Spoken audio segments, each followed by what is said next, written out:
It is clear that Europe's answers for its citizens are not working, Italian Prime Minister Giorgia Meloni said in August 2023. This slogan could serve as a commentary on the many right-wing European parties that were successful in the June European Parliament elections. Meloni's party, the Brothers of Italy, won a landslide victory, improving its EU tally by as many as 14 seats.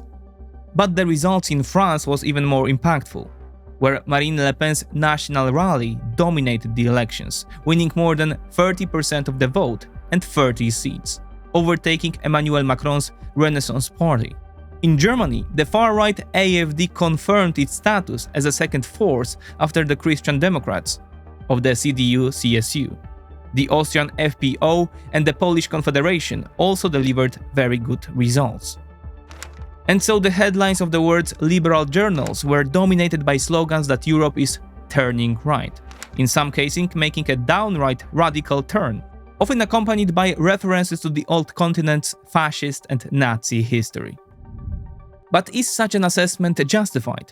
How to read the European Parliament's elections, and why is Europe beginning to remember the immutable laws of geopolitics?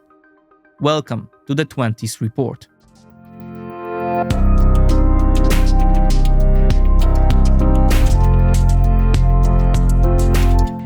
Consider leaving a like if you enjoyed the video to aid the algorithm. From June 6th to 9th, more than 180 million Europeans out of 357 eligible voted to elect 720 members of the European Parliament. This political body, which sits in Strasbourg and Brussels, wields considerable power, passing directives on the EU's single market, international trade, environmental sustainability, agriculture, immigration, and more. Each EU member country delegates members to the parliament according to the size of the country. Thus, the Germans have the largest number of MEPs with 96, followed by the French with 81, the Italians with 76, the Spanish with 61, and the Poles with 53. The parties themselves, on the other hand, merge into larger political groups in the European Parliament. They do this mainly on the basis of political and ideological views. There are currently 7 such groups in the EU Parliament, plus a not inconsiderable number of 100 non-attached MEPs. In the last 5-year term of the European Parliament, the chamber was traditionally dominated by liberal parties. That's how the following quartet could be described collectively. We are talking about the largest center-right European People's Party, which is the party of Ursula von der Leyen, then the centrist Renew Europe, the left-wing Socialists, and the Greens. Together, these parties had a majority of 489 seats, and depending on the issues under discussion, they formed coalitions and set the course of events in Brussels. In early June 2024, however, the Liberal coalition suffered a significant blow. The Greens lost 18 seats, the Socialists lost 4, and the Renewalists lost as many as 23. The EPP took over part of the pot, gaining 13 seats, but the overall balance is clearly to the downside. Where did over 30 seats go? They went to the right, or even the far right. The Conservatives and Reformists, which includes the Meloni party and Kaczyński's Law and Justice, won extra 4 seats. But Identity and Democracy, which is even further to the right of them, which consists of Le Pen's National Rally, the Italian Lega, or the pro-Russian Austrian FPO, won as many as 9 seats more. And that's not counting Alternative für Deutschland, which was recently expelled from this group. The AfD now has 15 MEPs in the European Parliament, 6 more than before. In addition to the AfD, a number of right-wing or far-right MEPs remain unaffiliated, including Poland's Confederation or Hungary's Jobbik and Fidesz, which again won the election, albeit a smaller margin than usual. There is speculation that Fidesz, AfD and Confederation could form a new party within EU Parliament, which would likely be even further to the right than Identity and Democracy. So while the center and the left theoretically continue to hold a majority, the 2024 elections have shown that Europe is clearly moving to the right, and nowhere is this more evident than in France. Quote, "Our civilization may die. It may die because it will be flooded by migrants. who will irreversibly change our customs, our culture, and our way of life, said Jordan Bardella, the new star of French politics, in a crowd of 5,000 waving French flags. Barely 28, Bardella is the president of National Rally and a de facto protégé of Marine Le Pen, who formally remains the group's leader in parliament. The charm and vigor of the young Bardella, combined with the fact that he does not bear the surname Le Pen, has smoothed the image of a party that is increasingly less associated in France with a radical or even fascist movement and is beginning to win over a moderate electorate. Among other things, Le Pen has distanced herself from the German radicals of the AfD, saying she would not sit in the same Europarliamentary club with them. It helped, and tangible evidence of this tectonic shift in French politics came in the Europarliamentary elections, where National Rally crushed the competition, winning as much as 31% of the vote and 30 seats in Brussels, 4 more than the next two parties, Macron's Renaissance and Glucksmann Socialists, combined. Even before the election, Bardella's campaign director Alexandre Loubet said that in the event of a significant victory for National Rally, the party would demand the dissolution of parliament and new elections.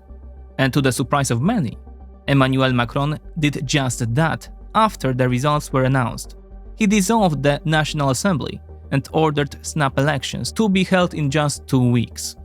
Quote, "We can't pretend that nothing happened. We had to make this decision.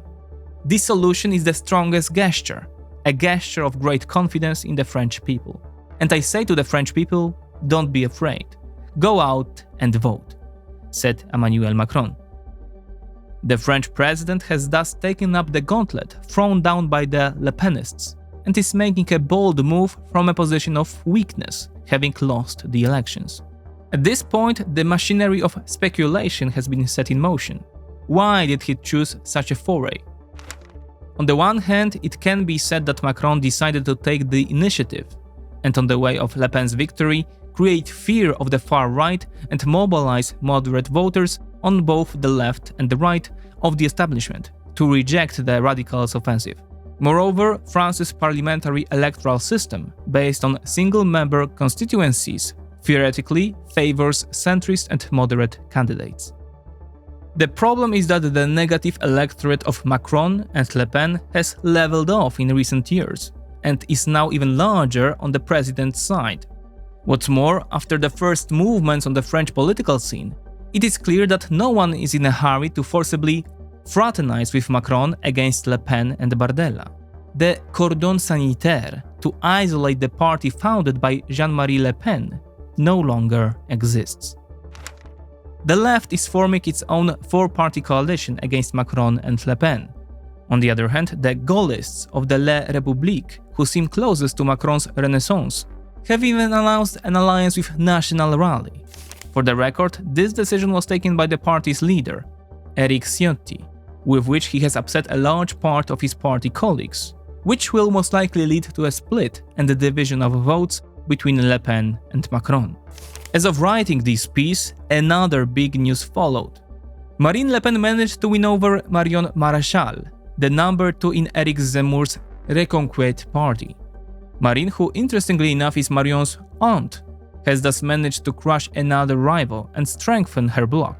Zemmour, also a far-rightist, said that Maréchal had, quote, broken the world record for betrayal. Some, like Louis Vincent Goff, believe that finances are on the side of Macron and the ruling coalition. The campaign is expensive, and all parties' coffers are empty after the European elections, while banks are said to be reluctant to lend to the far right, preferring the center and the left. Yet the time between one election and the next is so short that the voters might not be confused and demotivated. On the contrary. In other words, the next defeat is very real, and Macron must be aware of this. But what if defeat is an acceptable option?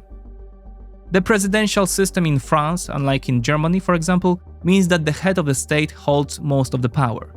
Thus, it is not the parliamentary elections but the presidential elections that are most important for the future of the Fifth Republic.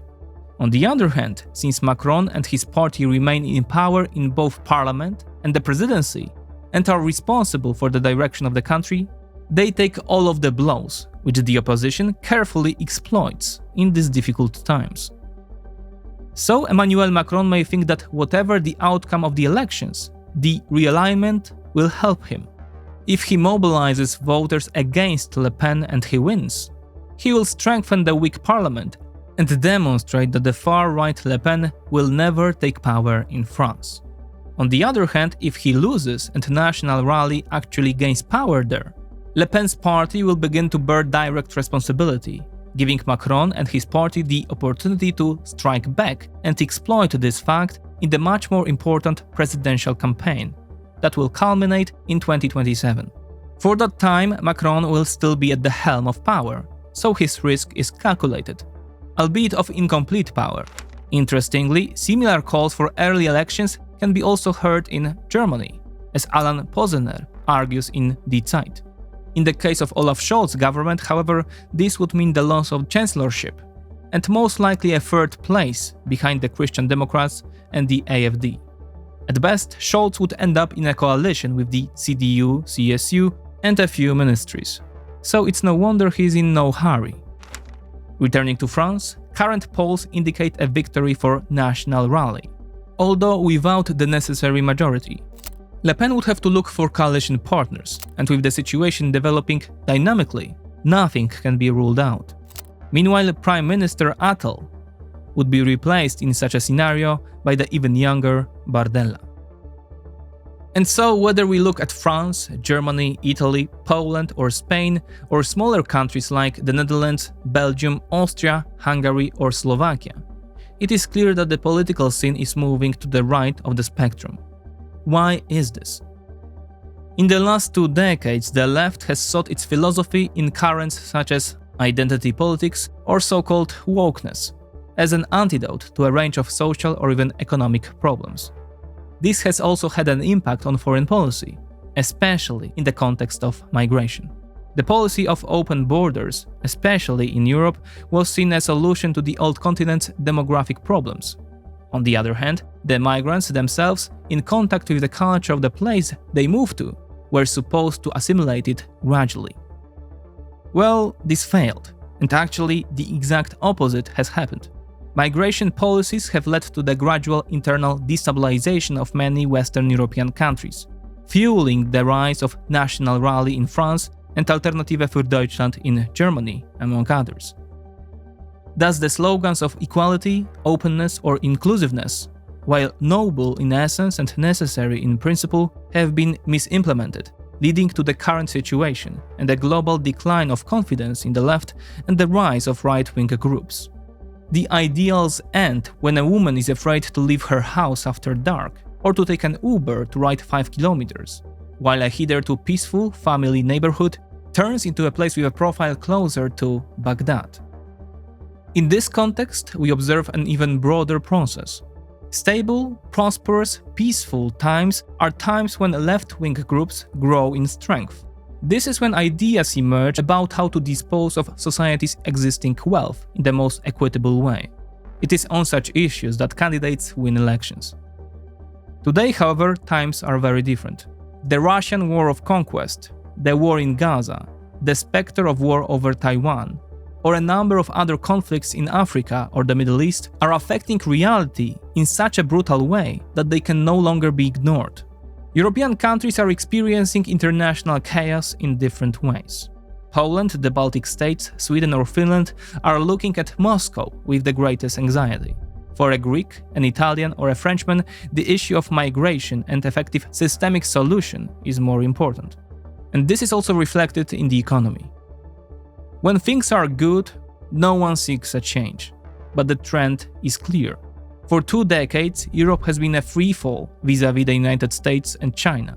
On the other hand, during these 2 decades, at the helm of the EU were politicians of a similar profile, presenting the same ideas. In such a configuration, anti-establishment parties have a natural advantage of initiative and the ability to appeal to voters who are tired or angered by the constant lethargy of either local governments or Brussels itself. In this context, the situation may indeed resemble the Great Depression years of the late 1920s and early 1930s in Europe, when populists came to the fore in many countries.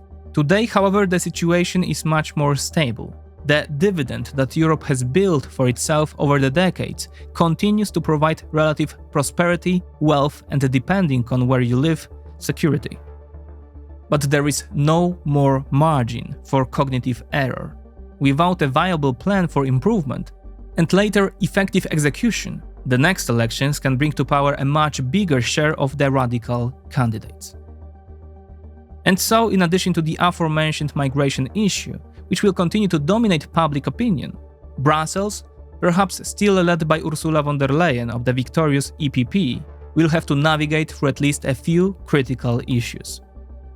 One of them is energy and climate policy, which are inextricably linked. The right wing of the European Parliament wants to eliminate or at least soften the premises of the European Green Deal. One compromise in this context could be a broader bet by member states on nuclear power. Moreover, the Union still lags behind in the global high-tech race. Brussels will continue with the European Chips Act and the Critical Raw Materials Act introduced last year. But is it enough? Doubtful. Trade tensions with the People's Republic of China are also likely to escalate. At the time of writing, the Union has announced new tariffs on Chinese electric cars, up to 38%. Finally, the Union will have to play a greater role in the war in Ukraine. While in the past term, most EU countries, as well as Brussels itself, reacted to it completely unprepared, now there is no room for sluggishness. In response to these challenges, Ursula von der Leyen is seeking what she calls a geopolitical European Commission, one that is more active in world politics and can react according to the geopolitical interpretations, helping Ukraine, stopping Russia, or engaging in economic competition with China are all valid assumptions in principle. But the big question remains, how much and to what extent will they be enforced? For even the best policies will amount to nothing if the entire EU system and structure is inefficient. And this doubt seems to be constantly in the minds of millions of Europeans. The elections were evidence of this, as parties advocating a greater role for nation-states and reduction in EU bureaucracy gained ground.